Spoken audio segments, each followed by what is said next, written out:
Article कहता है दोस्तों कि पाकिस्तान और सऊदी अरब ने हाल ही में एक strategic mutual defence agreement sign किया है। इसका मतलब ये है कि अगर किसी भी देश जैसे कि पाकिस्तान पर यदि किसी ने हमला किया तो सऊदी अरब उसका जवाब देगा। सऊदी अरब के ऊपर यदि किसी ने हमला किया तो पाकिस्तान साथ देगा। तो दूसरा देश इसे अपने ऊपर हुआ हमला मानेगा और रक्षा के लिए आगे आएगा। इस अनाउंसमेंट ने न्यू दिल्ली को चिंतित कर दिया है क्योंकि इसका सीधा असर इंडिया सऊदी अरब रिलेशनशिप पर पड़ने वाला है। क्योंकि जाहिर सी बात है, भारत और पाकिस्तान के रिलेशन अभी ठीक ठाक नहीं चल रहे। यहाँ सबसे बड़ा सवाल ये उठता है कि क्या सऊदी अरब अब भारत के बजाय पाकिस्तान की तरफ ज्यादा झुक रहा है, और क्या इस डील से भारत सऊदी अरब के बीच ट्रस्ट और कोऑपरेशन पर असर पड़ने वाला है। अप्रैल 2025 में हमारे जो रिलेशन है काफ़ी ज़्यादा खराब हो गए पाकिस्तान के साथ में। अप्रैल 2025 में पहलगाम मतलब जम्मू और कश्मीर में एक आतंकी हमला हुआ था। इसके बाद भारत और पाकिस्तान के बीच 1971 के बाद सबसे बड़ा मिलिट्री एक्सचेंज मतलब सैनिक टकराव हुआ। इस हमले के बाद भारत ने पूरी दुनिया में ग्लोबल डिप्लोमेटिक इफोर्ट्स लगाया। हमारे देश के नेता जा जाकर के दुनिया में बोले कि देखो हमने कितने अच्छे तरीके से तमाचा मारा है पाकिस्तान को। इससे पाकिस्तान को आइसोलेट करने की हमने कोशिश की था और कोई देश उसका साथ ना दे, हम ये भी प्रयास किए। लेकिन भारत का ये मकसद पूरी तरह से सफल नहीं हुआ है क्योंकि अब पाकिस्तान को सऊदी अरब जैसा बड़ा पार्टनर मिल गया है। इस समझौते को पाकिस्तान अपनी डिप्लोमेटिक विक्ट्री के रूप में देख रहा है, मतलब ये उसके लिए एक और बहुत बड़ी उपलब्धि है। मई के महीने में भारत ने ऑपरेशन सिंदूर चालू किया। इसका मकसद था पाकिस्तान के अंदर मौजूद टेररिस्ट कैंप को सैनिक कार्यवाही के माध्यम से पूरा उड़ा डालो। इसी समय जब मिसाइल दोनों देशों के बीच चल रही थी और इसी समय जब मिसाइल दोनों देशों के बीच में चल रही थी, उसी दौरान सऊदी अरब और ईरान के जो डिप्लोमेट हैं भारत में मौजूद थे। सबसे बड़ी बात यह है कि इस समय प्राइम मिनिस्टर नरेंद्र मोदी भी सऊदी अरब की ऑफिशियल विजिट पर थे, लेकिन आतंकी हमले के कारण तुरंत उनको भारत लौटना पड़ा था। इससे साफ दिखाई देता है कि स्थिति जो है कितनी ज्यादा टेंशन वाली थी, मतलब तनावपूर्ण थी, टेंस थी। एक तरफ युद्ध जैसा माहौल है, दूसरी तरफ सऊदी अरब और ईरान की मौजूदगी है। इसके बाद सऊदी अरब और अरब के जो minister of state for foreigner affair हैं आदेल अल जुबैर भारत आए और उन्होंने एस जयशंकर से मुलाकात करी। लेकिन असली ध्यान तब गया जब आदेल अल जुबैर ने सीधे प्राइम मिनिस्टर्स ऑफिस में बैठक करी। ये अनयूजुअल है, असामान्य है और इसलिए सबकी नज़र इस पर गई थी। दोनों पक्षों ने इस बातचीत के बारे में कुछ खास नहीं बोला था, टाइट लिप्ड मतलब चुप्पी साधी। लेकिन माना जा रहा है कि सऊदी अरब ने कोशिश करी कि भारत पाकिस्तान के बीच एस्केलेशन को कम किया जाए, मतलब उन्होंने एक तरह से मीडिएटर का रोल निभाने की कोशिश करी थी। फिर आगे बोला जाता है ये सारी जो घटनाएं हैं सिर्फ साउथ एशिया तक सीमित नहीं रही हैं, बल्कि इनका जो असर है वेस्ट एशिया में चल रहे जियो पॉलिटिकल फ्रैक्सिस मतलब उथल पुथल से भी जुड़ा हुआ है। अक्टूबर 2023 में जब हमास ने इजराइल पर बड़ा टेरर अटैक किया था तो पूरे वेस्ट एशिया की स्ट्रेटजिक कैलकुलेशन बदलने लगी थी। अब सितंबर 2025 में सऊदी अरब और पाकिस्तान का ये समझौता भले ही पब्लिक लेवल पर डाउन प्लेड है, हल्का दिख रहा है, लेकिन इसके जियोपॉलिटिकल रिवर्बरेशन मतलब भू राजनीतिक प्रभाव बहुत बड़े हैं और पूरे क्षेत्र पर इसका असर पड़ने वाला है। सऊदी अरब के लिए इंडियन इंटरेस्ट बहुत ज्यादा प्राथमिकता पर है, पेरीफेरल मतलब हाशिए पर है। लेकिन पाकिस्तान के लिए ये समझौते दो फायदे लेकर आता है। Kill two birds with one stone मतलब एक तीर से दो शिकार करना। इससे पाकिस्तान अपने रिलेशन विद सऊदी किंगडम फिर से मजबूत कर लेगा जो पहले से कमजोर था। साथ ही ये समझौता भारत की सिक्योरिटी कंसर्न को सीधे चुनौती देता है। ये जो समझौता हुआ है, पाकिस्तान और सऊदी अरब के बीच रिश्तों में आए स्ट्रेन को, तनाव को नॉर्मलाइज कर देगा। याद रहे कि पाकिस्तान इस्लामिक वर्ल्ड का ओनली न्यूक्लियर वीपन्स पावर वाला देश है। मतलब इस्लामिक देश जितने भी हैं उसमें पाकिस्तान के पास ही परमाणु हथियार है। तो 2015 में जब सऊदी अरब ने ईरान बैक्ड हाउदी मिलिशिया के खिलाफ यमन कैंपेन चलाया, तो पाकिस्तान ने ट्रूप्स भेजने से मना कर दिया था। उस समय से दोनों देशों के जो रिश्ते हैं बिगड़ गए। अब ये पैक्ट फिर से उस दूरी को कम कर देगा। इसके बाद दशकों से सऊदी अरब की नज़र पाकिस्तान मिलिट्री उनकी सुरक्षा का सबसे बड़ा सहारा रहा है। कारण ये है कि पाकिस्तान सेना के पास एक्सटेंसिव रियल वर्ल्ड एक्सपीरियंस है, अनुभव है युद्ध का।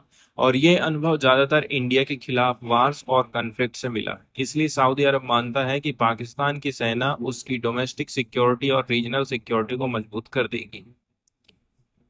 अब वेस्ट एशिया में यदि हम बात करते हैं कि यूनाइटेड स्टेट मतलब अमेरिका को एक अनरिलायबल मिलिट्री पार्टनर माना जाने लगा, मतलब उसके ऊपर भरोसा नहीं कर सकते। इसलिए सऊदी अरब फिर से अपने पुराने दोस्त पाकिस्तान की तरफ देख रहा है। पाकिस्तान के लिए उसकी न्यूक्लियर कैपेबिलिटी फिर से फायदे लाएगी। भले ही ये पूरी तरह से उसकी कोई प्लान्ड स्ट्रेटजी नहीं है, लेकिन हालात ऐसे बन गए हैं कि इसका उसको फायदा मिलेगा। इसकी इफेक्टिवनेस अब अमेरिका से लेकर के सऊदी अरब सब लोग अच्छी तरह से फील कर पा रहे हैं।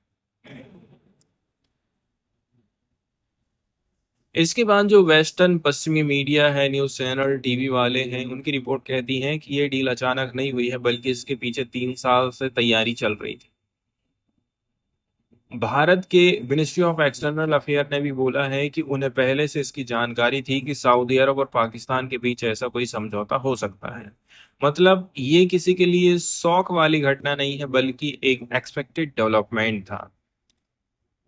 और लंबे समय से पाकिस्तान को सुपरमार्केट फॉर न्यूक्लियर रिक्वायरमेंट की बोला जाता था, मतलब परमाणु जरूरतों की दुकान, खास करके सऊदी अरब की संभावित न्यूक्लियर डिमांड पूरा करने के लिए, क्योंकि पाकिस्तान इकलौता ऐसा इस्लामिक कंट्री है जिसके पास में न्यूक्लियर वीपन। हाल ही में 12 दिन का जो युद्ध चला था, जो इजराइल और ईरान के बीच चला, और जिसमें दोनों ने बारी बारी से कतर पर हमले किए, इसने स्थिति को और खतरनाक एंड स्टैक पर डाल दिया, दांव पर लगा दिया एंड स्थिति को और हाई बना दिया था।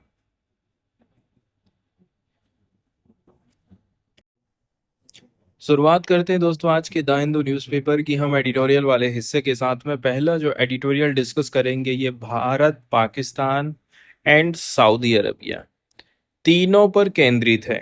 शुरुआत हम ऐसे करेंगे कि सऊदी अरब और पाकिस्तान के जो रिलेशन है इनमें सुधार हो रहा है, तो यहाँ पर भारत अपनी किस प्रकार से प्लानिंग करेगा फॉरेन रिलेशन को लेकर के। यदि हम सतह लेवल पर देखें और सतह लेवल से थोड़ा सा हट करके विचार करें, मतलब सामने आंखों के जो दिखाई दे रहा है उससे अलग सोचना है, तो सऊदी पाकिस्तान पैक्ट दुनिया की इंटरनेशनल ऑर्डर में हो रहे कई सारे बदलावों को बताता है, अंतरराष्ट्रीय व्यवस्था में बदलाव को बता रहा है। भारत की वेस्ट एशिया आउटरीच को लेकर के एक गलत फहमी है कि शायद उससे पाकिस्तान और अरब देशों के बीच एक इंस्टीट्यूशनल वेज मतलब दरार पैदा की जा सकती है। हम इस प्रकार से सोचते हैं, लेकिन असल में ये जो रिश्ते हैं बायलैटरल हैं, जो इस्लाम आइडियोलॉजी एंड थियोलॉजिकल प्रिंसिपल आधारित है। मतलब हमको जो चीज यहाँ पर दिखाई दे रहा है वो रियल में क्या है, मुस्लिम मुस्लिम कंट्रीज हैं, इसलिए आपस में ये दोस्ती हमको दिखाई दे रही है। खास करके सऊदी अरब और पाकिस्तान का जो रिश्ता है सुन्नी इस्लाम के इर्द गिर्द और भी ज्यादा मजबूत होते जा रहा है, सुन्नीइज्म। इसलिए इस रिश्ते की फंडामेंटल अनब्रेकेबल है, मतलब इसकी बुनियाद को कोई तोड़ नहीं सकता है। दूसरे नंबर का जो यहाँ पर पहलू बताया जा रहा है दोस्तों, वो क्या है? वो है सऊदी अरब अब जो है strategic autonomy, multipolarity and multi alignment को हासिल करने की कोशिश कर रहा है। ये वही फॉरेन पॉलिसी एम्स हैं जिन्हें इंडिया भी अपने कोर टीनेट मूल सिद्धांत के रूप में लागू करना चाहता है, ताकि हम एक पावर बन सके, महाशक्ति बन सके। ये ब्लूप्रिंट सिर्फ सऊदी अरब तक सीमित नहीं है, बल्कि कई सारे देश इसको फॉलो करना चाहते हैं। लेकिन इसकी वजह से अक्सर ऐसा होगा कि भारत के स्ट्रेटजिक इंटरेस्ट और उसके मेजर पार्टनर्स, इनकी प्रायोरिटीज आपस में टकरा सकती हैं। इसके बाद इंडिया के लिए ये क्या मैसेज हो सकता है? सऊदी अरब पाकिस्तान पैक्ट से जो चैलेंज आया है वो है इस्लामिक बॉम्ब की सेंट्रलिटी। ये शब्द पहली बार पाकिस्तानी प्रेस ने 1980 में गढ़ा था। 1980 में इसका यूज किया गया था। ये खतरा बहुत बड़ा तो नहीं है, लेकिन ये एक ट्रेलर है, संकेत है कि जियोपॉलिटिकल चेस बोर्ड, मतलब भू राजनीतिक शतरंज का बोर्ड कैसे सज रहा है। भारत के लिए सबसे बड़ी चुनौती है कि उसकी स्ट्रेटजिक थॉट अभी भी काफी रिस्क एवर्स है, मतलब हम खतरे से डर जाते हैं और इसमें बदलाव की जो गति है बहुत स्लो है। इसकी वजह से भारत प्रिवेलिंग रियलिटी से डिस्कनेक्ट होता नजर आ रहा है। इसके बाद चर्चा करी जाती है दोस्तों, भारत की लीडरशिप को समझना होगा कि पावर को अपनाने और मोबिलाइज करने के साथ हमको रिस्क भी झेलना पड़ेगा। अगर भारत फेंस सिटिंग, मतलब हम चुपचाप किनारे पर बैठे रहें, देखते रहें, यही करते रहें और खुद को सिर्फ चीप पैसिफिस्ट, मतलब मुख्य शांतिवादी की भूमिका में देखते रहेगा, तो उसके स्ट्रेटजिक जो चॉइसेस हैं चौक होल्ड हो जाएंगे, मतलब सीमित हो जाएंगे। मतलब ये है कि आइडियलिज्म, आदर्शवाद पर टिके रहने से भारत अंतरराष्ट्रीय राजनीति में ट्रैक्शन खो सकता है, मतलब गति को खो सकता है, पकड़ को खो सकता है।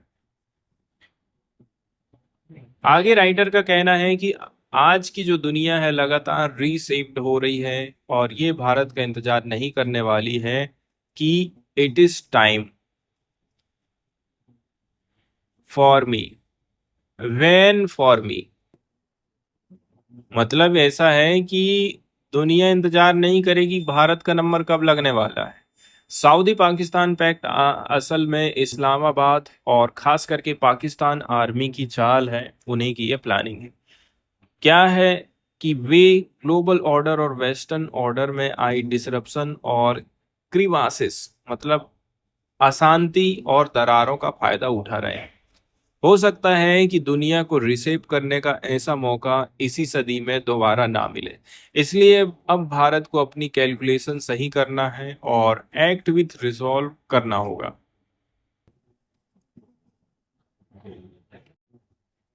इसके बाद ये वाला जो आर्टिकल है, हमारे जो नॉर्थ ईस्ट वाले रीजन है, नॉर्थ ईस्ट वाले जो स्टेट हैं, उनके डेवलपमेंट पर आधारित है। शुरुआत करी जाती है डोनाल्ड ट्रंप की तरफ से, जो एक्स्ट्रा टैक्स लगाया गया है भारत के माल के ऊपर, मतलब इंडियन जो प्रोडक्ट एक्सपोर्ट हो रहा है अमेरिका को, उसके ऊपर 50% जो टैरिफ लगाया जा रहा है। इसके बाद भारत ने क्या प्रयास किए हैं, हमारे देश के जो ट्रेडर्स हैं उनके ऊपर जो एक्स्ट्रा बोझ आ रहा है उसके लिए, इसी पर आधारित ये आर्टिकल है। अगस्त 2025 में यूएस प्रेसिडेंट डोनाल्ड ट्रंप ने भारत से आने वाले इंपोर्ट पर 25% टैरिफ और बढ़ा दिया। पहले 25 लगाए थे, इसके बाद 25 और एक्स्ट्रा कर दिया। उन्होंने इसके पीछे 3 रीजन बताया था। पहली बात, हमारे साथ में ट्रेड डेफिसिट है, मतलब अमेरिका को लगता है कि भारत उससे ज्यादा कमाई कर रहा है और अमेरिका को कम फायदा हो रहा है। दूसरा, रसिया से कच्चा तेल खरीदना। तीसरा है प्रतिशोध का उदाहरण, मतलब रिटाइलेटरी प्रेसिडेंट, मतलब पहले जब अमेरिका पर अन्य देशों ने टैरिफ लगाए थे तो अब वो भी वैसा ही कर रहा है।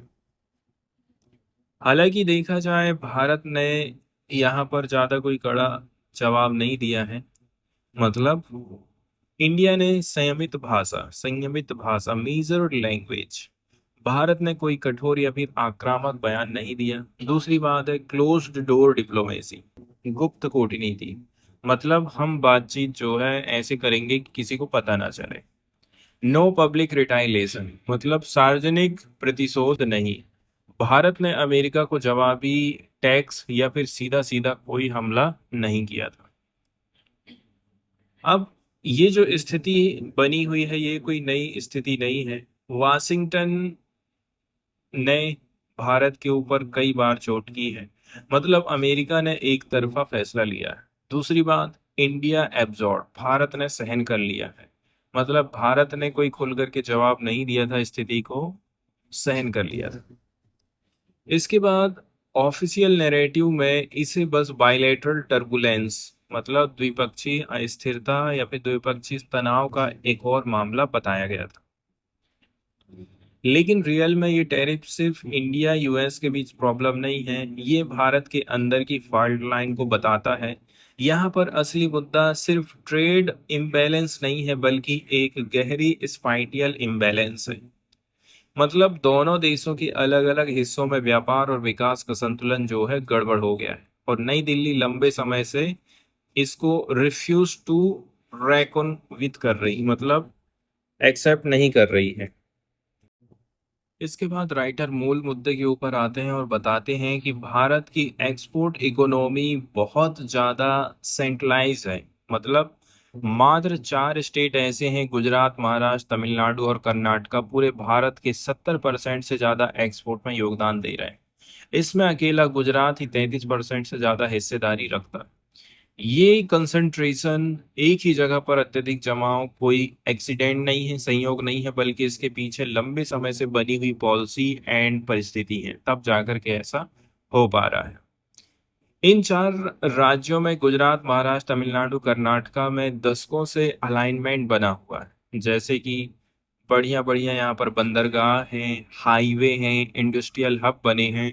साथ ही साथ इंसेंटिव प्रोवाइड किया जाता है, पॉलिटिकल कंटिन्यूटी यहाँ पर बनी हुई है, जिससे उद्योग और व्यापार को फायदा हुआ है। लेकिन जब हम नॉर्थ ईस्ट की बात करते हैं, सबसे ज्यादा पॉपुलस स्टेट जैसे यूपी की बात करें, बिहार, मध्य प्रदेश इस खेल से बाहर है। इनका मिलाकर के भी देश के आउटबाउंड ट्रेड में सिर्फ 5% योगदान, मतलब सबका यदि हम जोड़ दें तो मतलब विकास और निर्यात का फायदा कुछ ही राज्यों को मिल रहा है, बाकी सब पीछे की लाइन में खड़े हुए हैं। अब हम इन नॉर्थ ईस्ट स्टेट की यहाँ पर चर्चा करेंगे। ठीक है, नॉर्थ ईस्ट की स्थिति एक्सपोर्ट इकोनॉमी में जानबूझ करके हाशिए पर डाली गई है। यहाँ के जो 8 स्टेट हैं जैसे कि असम, मणिपुर, मिजोरम, नागालैंड, त्रिपुरा, मेघालय, अरुणाचल प्रदेश और सिक्किम, इन राज्यों की इंटरनेशनल बॉर्डर 5,400 किलोमीटर से भी ज्यादा लंबी है। मतलब एक्सपोर्ट करने के हिसाब से ये बहुत अच्छी जगह है। फिर भी ये सिर्फ 0.13% ऑफ नेशनल एक्सपोर्ट में योगदान दे रहे हैं। इसका रीजन क्या है? कोई ऑपरेशनल ट्रेड कॉरिडोर नहीं है, व्यवहारिक व्यापार गलियारा नहीं है जो कि डायरेक्ट फॉरेन मार्केट से कनेक्ट हो सके। कोई भी लॉजिस्टिकल इंफ्रास्ट्रक्चर जैसे कि ट्रांसपोर्ट, स्टोरेज, कनेक्टिविटी नहीं है। यहाँ केवल सिक्योरिटी अपार्चस, मतलब सुरक्षा का ढांचा है, कहीं यहाँ पर कहीं वहां पर, जो मुख्यतः काउंटर इंसर्जेंसी और सर्विलांस पर केंद्रित है। ट्रेड और एक्सपोर्ट कभी भी इस क्षेत्र की प्राथमिक नीति का हिस्सा बिल्कुल भी नहीं रही है। इस प्रकार से देखा जाए, पूर्वोत्तर भारत पूरी तरह से स्ट्रक्चरली अनरिप्रेजेंटेटेड है। मतलब प्रतिनिधित्व यहाँ पर बहुत कम हमको देखने को मिल रहा है। मतलब वे उन संस्थानों में शामिल ही नहीं हैं जो भारत की आर्थिक नीति का फ्यूचर तय कर रहे हैं, जैसे कि prime ministers economic advisory council, यहाँ पर कोई भी आदमी नॉर्थ ईस्ट का नहीं बैठता है। बोर्ड ऑफ ट्रेड, जिसका काम है भारत की एक्सपोर्ट स्ट्रेटजी तय करना, इसमें भी मिजोरम, त्रिपुरा, अरुणाचल प्रदेश जैसी जगहों से कोई व्यक्ति खड़ा नहीं होता है। इससे चीजें बिल्कुल क्लियर हो जाती हैं। भारत सरकार बहुत सारी योजनाएं चला रही है, जैसे कि RODTEP, रेमिशन of duties and taxes on exported product. मतलब निर्यात पर लगने वाले शुल्क और कर की वापसी योजना। इसके अलावा इंसेंटिव प्रोवाइड करती है उत्पादन पर आधारित। ये योजनाएं बड़े धूमधाम से लागू करी गई थी, लेकिन केवल इंडस्ट्रियल बेल्ट्स में, जैसे कि गुजरात से तमिलनाडु तक। दूसरी ओर नॉर्थ ईस्ट को इन योजनाओं को कोई फायदा नहीं मिला है। यहाँ की हिल्स एंड वैलीज, इसको ग्लोबल मार्केट से जुड़ना पड़ता है, बिना इंफ्रास्ट्रक्चर, बिना लॉजिस्टिक, बिना इंस्टीट्यूशनल लिवरेज के। पूर्वोत्तर के साथ भारत सरकार का रवैया कुछ ऐसा है, सिंबॉलिकली इम्ब्रेस्ड, मतलब एकदम प्रतीक के रूप में, मतलब दिखावा के लिए, सांस्कृतिक और राजनीतिक तौर पर पूर्वोत्तर को भारत का हिस्सा बता देते हैं।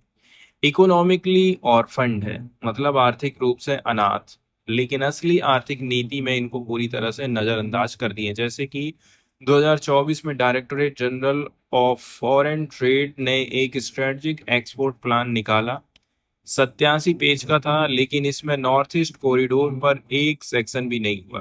दुख की बात यह है कि इस कमीशन पर किसी ने विरोध भी नहीं किया, क्योंकि इसे नॉर्मल मान करके सब चल रहे थे।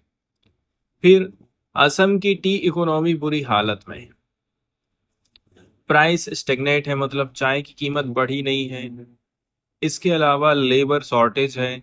ई स्टेट स्ट्रेच थिन, मतलब बागान दबाव में, चाय बागानों की आर्थिक हालत खराब। जब अमेरिका और यूरोपीय यूनियन ने 25% टैरिफ लगा दिया, तो इससे उनके जो मार्जिन है लगभग खत्म होने की कगार पर है। डिब्रूगढ़ के एक प्लांटर जो 500 से ज्यादा मजदूरों को देखते हैं, उनका कहना है कि हम बड़ी मुश्किल से टिके हुए हैं। अगर अमेरिका और यूरोपीय यूनियन ने हमारे ऑर्डर को कम कर दिया, तो हमें तुरंत अपनी ऑपरेशन कम करने पड़ेंगे। मतलब यहाँ पर मजदूर को भी दिक्कत होगी और उसके मालिक को भी दिक्कत होगी। असम और पूर्वोत्तर क्षेत्र भारत की टी आउटपुट का हाफ से भी ज्यादा हिस्सा देते हैं, मतलब 50% से ज्यादा चाय का उत्पादन हो रहा है। लेकिन दिक्कत यह है कि यहाँ हाई वैल्यू पैकेजिंग या फिर ब्रांडिंग का काम लगभग नहीं होता है। यहाँ की ज्यादातर चाय अभी भी सीटीसी ग्रेड, मतलब क्रश टियर कर्ल किस्म की होती है। ये चाय ऑक्शन में बेची जाती है और इसलिए ये पूरी तरह से मार्केट स्विंग के असर में रहती है। अभी स्थिति ये है कि जो खरीदार है अपनी रीअसेसमेंट, मतलब पुनर्मूल्यांकन कर रहे हैं, मतलब वे सोच रहे हैं कि खरीदने की क्या करें। कोस्ट कटिंग पहले से ही अपर असम बेल्ट और डोआर्स, मतलब उत्तर बंगाल का इलाका में चालू हो गया है। वेजेस लगभग रुक गई हैं, मतलब सैलरी नहीं बढ़ रही मजदूरों की। इनपुट जैसे कि खाद, पत्ती तोड़ने की जो लागत है, कम होते जा रहे हैं। इसके अलावा अगर जो और अगला असर ये होने वाला है कि जो जॉब्स है वो भी खत्म हो जाएंगी। नुमालीगढ़ रिफाइनरी की बात करें, जो कि असम में है, को यहाँ की एनर्जी स्पाइन की रीढ़ कहते हैं। ये पूरे असम की अर्थव्यवस्था में एक नर्वस आर्टरी की तरह काम करती है, महत्वपूर्ण धमनी की तरह। अभी तक इस रिफाइनरी का जो ज्यादातर क्रूड ऑयल है, ऑयल इंडिया और ओएनजीसी के नियर बाई फील्ड से आता था, लेकिन अब दिक्कत पैदा हो गई। रिफाइनरी का विस्तार हो रहा है, इसकी क्षमता 9 मिलियन मीट्रिक टन पर एनम करी जा रही है। इसका मतलब ये है कि अब इसे बाहर से भी तेल लाना पड़ेगा, जैसे कि पारादीप पोर्ट से, उड़ीसा का बंदरगाह है, और धीरे धीरे ये डिस्काउंटेड रशियन कार्गोस पर भी निर्भर होने लगेगी। लेकिन असली रिस्क यहीं पर पैदा होता है। अमेरिका का जो टेरिफ प्ले है, टैरिफ बढ़ाने का कदम है, वो आंशिक रूप से भारत के रशियन अलाइनमेंट के जवाब में दिया गया है। मतलब इंडिया रसिया से तेल खरीद रहा है और रसिया को रसिया को आमदनी हो रही है, उस आमदनी से रसिया यूक्रेन के ऊपर हमला कर रहा है। इसका लॉन्ग शेडो सीधा असम पर पड़ रहा है। अगर भविष्य में अमेरिका और पश्चिमी देश सैंक्शन को और भी ज्यादा कठोर कर देते हैं या फिर शिपिंग लाइन्स कड़े कर दे, समुद्री मार्ग, तो इसका असर मुंबई जैसे बड़े कारोबारी शहरों की बैलेंस शीट में नहीं दिखेगा। इसका असर गोलाघाट, असम जैसे क्षेत्रों को लगेगा, मतलब वहां की स्थानीय अर्थव्यवस्था और जनता को सबसे ज्यादा नुकसान पहुंचने वाला है। इसके बाद राइटर का कहना है कि 2021 में म्यांमार की राजधानी नेपिडा में जब पॉप सैन्य तख्ता पलट हुआ था ना, तब से इंडिया म्यांमार फ्रंटियर मतलब सीमा पर ट्रेड बहुत कमजोर हो गया है। पहले यहाँ हाईवे को आर्टरी ऑफ रीजनल इंटीग्रेशन बोलते थे, क्षेत्रीय एकीकरण की धमनी। अब वही रास्ते सिर्फ चेक पॉइंट, चोक पॉइंट्स और ब्यूरोक्रेटिक फॉग में खो गए हैं। पहले ये सीमा पोरस थी और अलाइव विद एक्सचेंज, मतलब वस्तु का आना जाना हो रहा था, लोग आते जाते थे। लेकिन अब ये कदम साइलेंट है, मतलब रास्ता ही अब शांत हो गया है। भारत से म्यांमार जाने के दो रास्ते हैं। पहला है चोखा जोखा थार, जो कि मिजोरम में है, दूसरा मोरेह मणिपुर में। ये दोनों रास्ते कभी एक्ट ईस्ट पॉलिसी के सपनों का केंद्र हुआ करते थे, लेकिन आज ये सिर्फ स्केलेटल हाउसबोट, मतलब चौकियों का ढांचा। अब ये ट्रेड हब की बजाय सिक्योरिटाइज्ड बॉटलनेक बन गए हैं, सुरक्षाकरण के अवरोधक बन चुके हैं। इंफ्रास्ट्रक्चर जो यहाँ खड़ा किया गया है मात्र दिखावे का है। रोड कागज पर है, असलियत में अधूरी है। कस्टम्स ऑफिस में स्टाफ की कमी है, सीमा शुल्क जो ऑफिस होता है, इसके अलावा कोल्ड चेन फैसिलिटीज का कोई अता पता नहीं है। इसके बाद फ्री मूवमेंट रिजीम स्क्रैप्ड है। 2024 की बात करी जा रही है। 2024 में भारत ने फ्री मूवमेंट रिजीम खत्म कर दिया। ये फाइनल ब्लो थी, ये लास्ट ऑप्शन था, जो कि इसके माध्यम से नॉर्थ ईस्ट को नुकसान पहुंचाया जा सकता था। इससे सिर्फ ट्रेड ही नहीं टूटा है, बल्कि किनशिप मतलब रिश्तेदारी और सामाजिक संबंध, जैसे कि 10 किलोमीटर इधर और 10 किलोमीटर उधर बॉर्डर पे फ्री आना जाना लोगों का होता था। डेली लाइफ प्रभावित हो रही है एंड इंटरवोवेन इकोनॉमीज ऑफ हिल्स भी प्रभावित हुआ है, मतलब पहाड़ी इलाकों की आपसी जो जुड़ी अर्थव्यवस्था है वो भी प्रभावित हो गई। अब यहाँ पर जो कॉमर्स की जगह है सर्विलांस दिखाई दे रहा है। ये क्षेत्र अब कॉरिडोर ऑफ ट्रेड नहीं रहे हैं, बल्कि कॉन्टेनमेंट ग्रिड बन गए। यहाँ काउंटर इंसर्जेंसी लॉजिक के आधार पर योजना तय होती है, ना कि मार्केट डिमांड के आधार पर। यहाँ गुड्स नहीं पहुंचते हैं, बल्कि ट्रूप्स पहुंच जाते हैं। जैसे जैसे इंफ्रास्ट्रक्चर सड़ते जा रहा है, ये शहर इकोनॉमिक रिलेवेंस से गिर करके स्ट्रेटजिक स्ट्रेटजिक इम्पेटिनेंस में बदल रहे हैं। नक्शे पर इनको कनेक्टिविटी के लिए नहीं, बल्कि कंट्रोल के लिए चिन्हित किया जाता है। ये सीमा अब सिर्फ क्लोजर होने की धारणा के लिए खुली है और कुछ भी नहीं है। तो कभी जो पूर्वोत्तर भारत को भारत का जो स्ट्रेटजिक रीजन मानते थे, इसे आसियान से जोड़ने वाला ब्रिज बताया गया। लेकिन ये ब्रिज कभी ड्राइंग बोर्ड से बाहर ही नहीं आया। आज की पॉलिसी सर्किल में ट्रेड रेजिलेंस का मतलब बस यही रह गया है, एक प्रोडक्ट एक प्रोडक्ट कैटेगरी में एक एक प्रोडक्ट कैटेगरी से दूसरे में बदल दें, जैसे इलेक्ट्रॉनिक्स से सेमीकंडक्टर, टेक्सटाइल से फार्मा। आगे राइटर का कहना है कि नीति निर्माताओं के लिए ज्योग्राफी अब इक्वेशन का हिस्सा नहीं है, बल्कि वो लोग ये मानते हैं कि ट्रेड फ्लो सिर्फ उन्हीं कॉरिडोर से होना चाहिए जो पहले कॉलोनियल पोर्ट और पोस्ट इंडिपेंडेंस इंडस्ट्रियल क्लस्टर से जुड़े हैं। इसलिए नॉर्थ ईस्ट कोई काम कर रही है। ये लापरवाही नहीं है, ओवरसाइट नहीं है, बल्कि डिजाइन ही ऐसा करा गया है। इसके बाद चाइना का दखल और इंडिया की कमजोरी। चीन नॉर्दर्न म्यांमार में अपनी पकड़ मजबूत कर रहा है। यहाँ पर इंफ्रास्ट्रक्चर इन्वेस्टमेंट निवेश कर रहा है, मिलिशिया अलायंस बना रहा है, मतलब स्थानीय सशस्त्र गुटों से गठबंधन कर रहा है और अपने इंटेलिजेंस फुटप्रिंट को बढ़ा रहा है।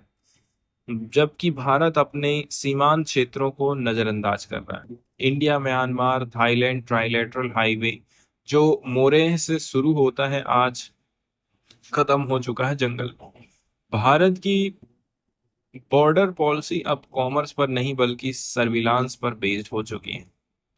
इसके बाद रोड्स नॉट रिहोटिक नॉर्थ ईस्ट। अब बोला जा रहा है कि ट्रेड रोड से चलता है, भाषणों से नहीं चलता है। ये वेयर हाउस से गुजरता है, ना कि वाइट पेपर से। नॉर्थ ईस्ट में ये आर्टरीज ही गायब है, धमनियां ही गायब। यहाँ इंफ्रास्ट्रक्चर भी बहुत कम है और पॉलिसी प्रेजेंस और भी कमजोर। नई दिल्ली भले ही लंदन के साथ फ्री ट्रेड एग्रीमेंट करे या वाशिंगटन में जॉइंट स्टेटमेंट जारी करे, लेकिन उनकी असलियत सिलीगुड़ी कॉरिडोर से आगे नहीं बढ़ती है। इसके बाद भारत ने ट्रंप द्वारा लगाए गए टैरिफ को बस एक पासिंग इरिटेंट, मतलब गुजर जाने वाली परेशानी की तरह लिया। लेकिन जो दिक्कत है इससे कहीं ज्यादा आगे। भारत की ट्रेड इकोनॉमी स्पाइटली लॉपसाइडेड, मतलब भौगोलिक रूप से असंतुलित है। जैसे अगर गुजरात में फ्लड आ जाए या तमिलनाडु में लेबर स्ट्राइक हो जाए तो पूरा राष्ट्रीय जो पाइपलाइन है वो रुक जाएगा, क्योंकि पूरा ट्रेड यहीं से हो रहा है। इसलिए इस चीज को समझने की यहाँ पर जरूरत है। जो ग्लोबल चेस बोर्ड है वो बदल रहा है, सप्लाई चेन नए सिरे से बन रही है, चाइना अपना कैपिटल नए क्षेत्र में लगा रहा है, साउथ ईस्ट एशिया नए अल्टरनेटिव कॉरिडोर बना रहा है। तो भारत भले ही खुद को इंडो पैसिफिक इक्वेशन में बहुत बड़ी पावर कहता है, लेकिन उसकी एक्सपोर्ट आर्किटेक्चर अभी भी कुछ गिने चुने राज्यों तक सीमित है और नॉर्थ ईस्ट को यहाँ से आउट कर दिया जाता है। नॉर्थ ईस्ट कभी भी कहता, ये नहीं कहता कि हमारे लिए आप नारे लगाओ, रोड बनाओ, पॉलिसी बनाओ, गवर्नेंस लेकर के आओ जो सिर्फ इलेक्टोरल मैच से आगे देख सके।